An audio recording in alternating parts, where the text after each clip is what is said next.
Recently, Supreme Master Ching Hai graciously allowed our association members to gather for an international seminar. It was a joyous occasion as Master and disciples reunited to meditate and pray for peace. During her visit to meet with our association members, Supreme Master Ching Hai also spoke of the teachings of past masters and answered the spiritual questions of fellow initiates. Throughout the ages, compassionate enlightened masters have urged people to surrender to the greater universal power by seeking the divine within, from which all other goodness and happiness follow. This message was echoed again in Supreme Master Ching Hai's discussion with the theme Dhyana Paramita, the great practice of meditation, with our association members during the international gathering on January 9, 2009.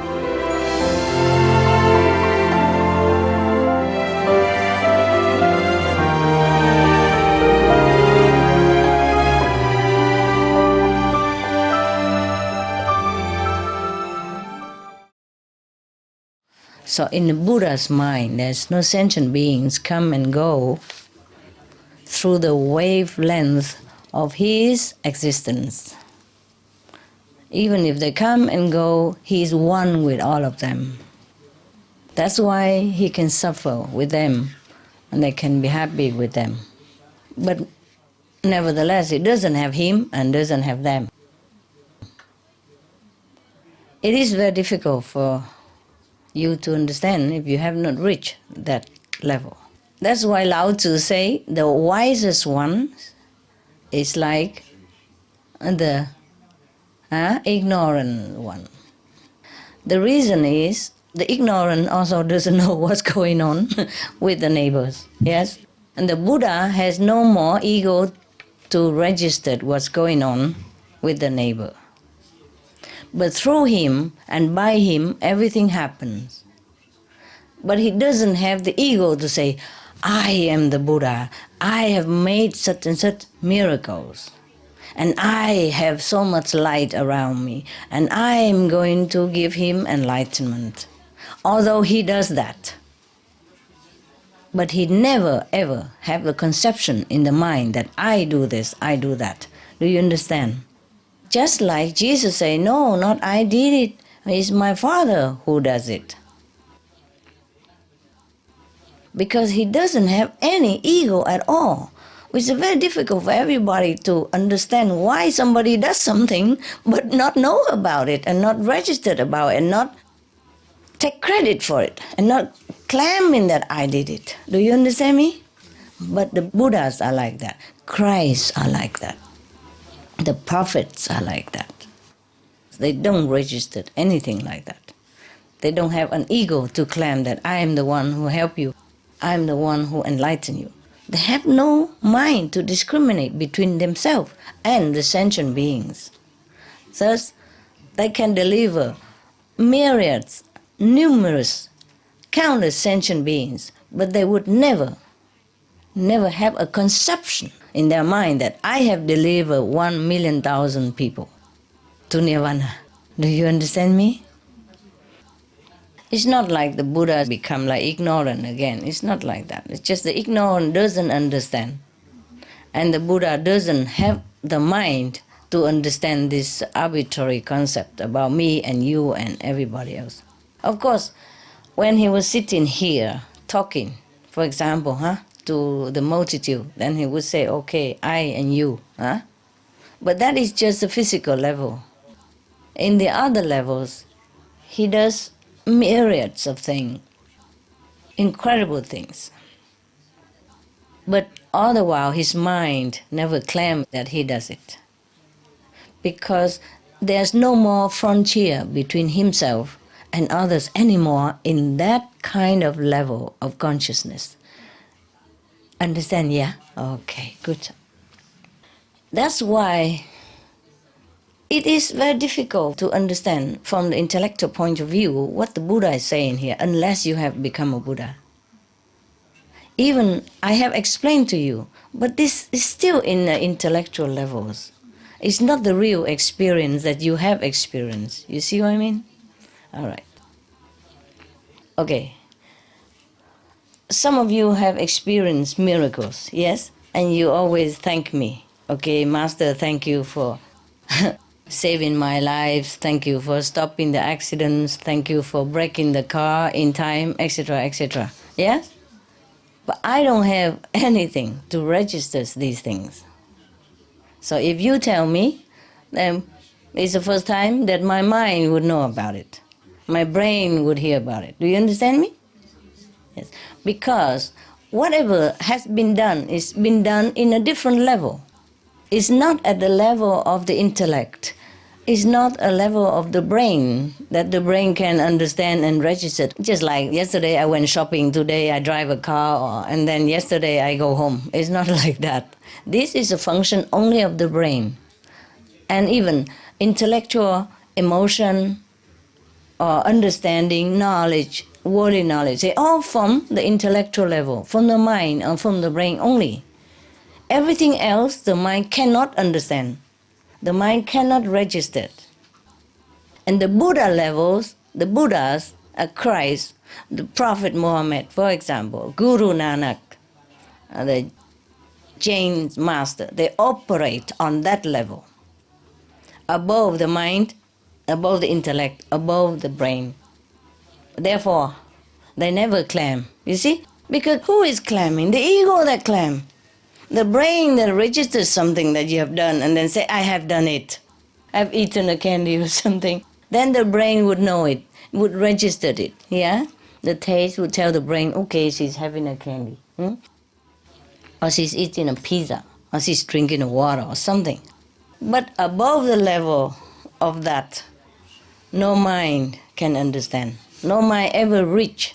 Therefore, the Buddha delivered countless sentient beings. But there's no sentient beings delivered because of that. Because no registration. Yes? In this level of the physical body. Yes. That's what it is. At least you understand, no? Therefore, if you are initiated, we are working from a different level. Do you understand me? So whenever we are in this physical body and you ask me, okay, Master, give me some blessed food, bless my wisdom eyes or do something for me. I say, okay. Okay, I try to do that. But even when I do that, I don't have the notion that I'm doing it for you, okay? And you are the one who probably will receive it. But then if it's physical, then you can know it, yeah? For example, okay, you say, okay, Master, please heal my hand, is broken. Then tomorrow it's not broken anymore, then you will feel, okay, Master has done it.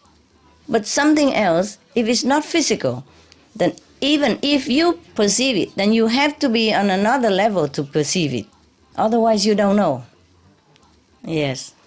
So the Buddha continued to say, Saputi, what do you think? When the Tathagata was with Buddha Dipankara, did he have any such arbitrary conception of the Dharma as would warrant him in seeking to attain Anuttara Samyak Sambodhi intuitively?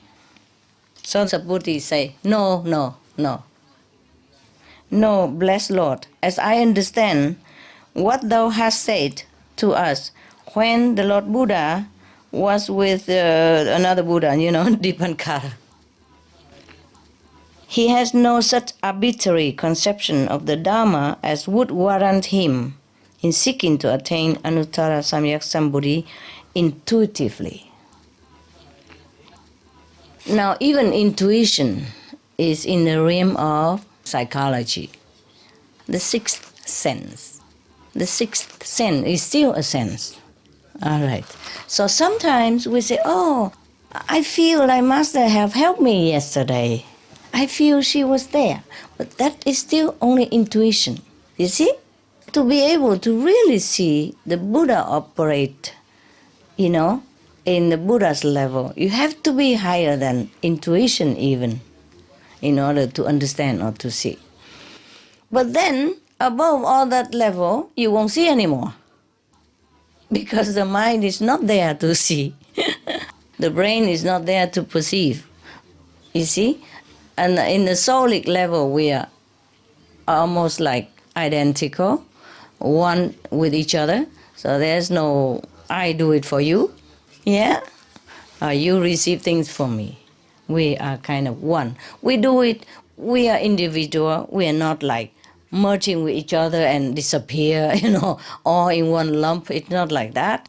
But then we don't have the sense of separation. We don't need the brain to perceive the difference between us. We don't have the mind to know that, okay, the other one has done something to others. It's not just like in this physical body, everything is done so obviously. I shake your hand, you know it, yeah? I give you a piece of candy, you got it. So physical level is completely different than spiritual level, okay. So when the Buddha was with another Buddha here, probably when he was learning, the Buddha was talking about when he was a disciple of another Buddha, when he wasn't a Buddha yet. So he did not have this conception that he's going to attain the highest Buddha nature by intuition. Did you really understand? Wonderful. You're so smart. Well, thank you anyway. At least I feel like my work is bearing fruit, We are not even halfway yet. Wow, my goodness. I just read it quick like a parrot. Remember when we had a charity concert in LA somewhere, yeah? And there was a man, he has a Guinness record for speaking fast, He's the fastest speaker. This one I remember, but that's what Mushita, huh? And then later he even imparted the initiation to to the actress, who also took care of that day. Debbie Reno. She also spoke very, very fast. I was amazed. It's so easy to learn so quick like that. Now let's try. The Lord Buddha was much pleased with his answers. You are right. So there is not so the conception of the Buddha as that. Did you understand what I was talking about? No, too fast. Too fast. We rewired the tape. It is. The Lord Buddha was much pleased with this and said, you are right, Saputi. Speaking truly, there is no such arbitrary conception of the Dharma as that. If there has been, Dipankara Buddha would not have foretold that in some future life I would attain Buddhahood under the name of Sakyamuni. That was when he wasn't a Buddha Sakyamuni yet. He was a disciple of Buddha Dipankara. Now, what does this mean, Subhuti? The Buddha kept asking. It means that what I attain is not something limited and arbitrary that can be called Anuttara Samyak Sambodhi, but is Buddhahood whose essence is identical with the essence of all things and is universal, inconceivable, inscrutable. Yeah, that's what I believe. Yeah, incomprehensible.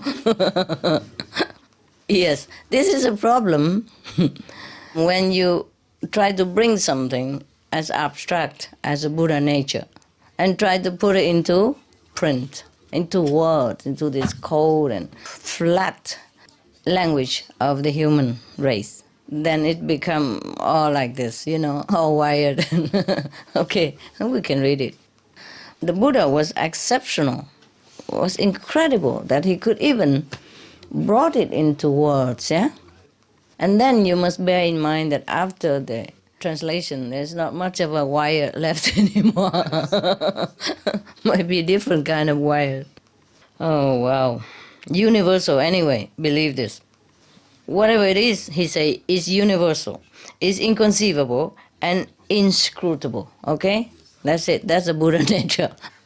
Now you cannot say that you don't know what Buddha nature anymore. The Buddha told you already, okay? Got it? Incomprehensible. All right. That's what it is. There was a Korean Zen master. He's very cute. He taught somewhere in America, somewhere near New York State, yeah? He always taught people just anything, don't know. That's it. One word, don't know. Anything you don't understand, don't know. Anything you desire, go straight, don't know. One word, don't know. And that is the overall cure for everything, for his disciples. What he means is that you cannot comprehend the true things anyway. You know, the phenomena, we might see it like, okay, this man is in love with that woman. Maybe that is a physical phenomena that we can see and perceive and calculate with our mind. But the truth is not always like that. It might have been that there have been enemies in the past, and now they came together to balance out, the debt, to making it up, yes, to annul the animosity, between them, yes. Or they might be in debt with each other, and now they have to come back together, maybe as lovers or husband and wife, maybe for a long time, for a whole lifetime, maybe for a short while, depends on how much debt they have to pay. So sometimes the poor husband already finished the debt, so he has to go, or he wants to go, and the wife says, oh, he's so unfaithful to me, he left to me. For example, like that. So anything in life, it's not too bad to follow that Korean master, he's a monk, a Korean monk. Everything just don't know. Anything explainable or inexplicable, just go straight, don't know, he said like that. Oh, we truly don't know, huh? It's not like we really know anything, do we? No, huh? Even the Buddha nature, he says, don't know. Incomprehensible. Inscrutable.